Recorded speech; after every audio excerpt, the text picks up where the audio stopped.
хэрэг хянаа шийдвэрлэх ажиллагаа хэрхэн өрөндөггүй. Хэргийг хянаж үзсэн прокурор яллах дүгнэлт үлдэн тус хэргийн хариалах шүүхэд хүргүүлсний дараагаар эрүүгийн хэрэг хянан шийдвэрлэх шүүхийн ажиллагаа эхэлнэ. Шүүх хууль заасан үндслэл тогтоогдвол хэргийг хянан хэлцгийг 1 удаа 60 хүртэл хоногоор хойшлуулах бөгөөд анхны журмаар хэрэг хянан хэлцэх хугацаа 29 хоног байна. Уг хугацааг 30 хүртэл хоногоор сунгаж болно.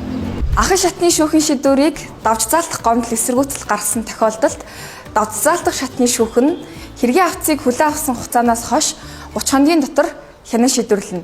Хэргийн ээдрээ төвхтэй байдлыг харгалзан үзэж дээрх хугацааг 30 хүртэлх хоногоор сунгаж олно. Шүүх хэргийг хүлээн авснаас хойш 30 хоногийн дотор хяналтын журмаар хянан шийдвэрлэх ба шаардлагатай тохиолдолд уг хугацааг 1 удаа сунгаж болно.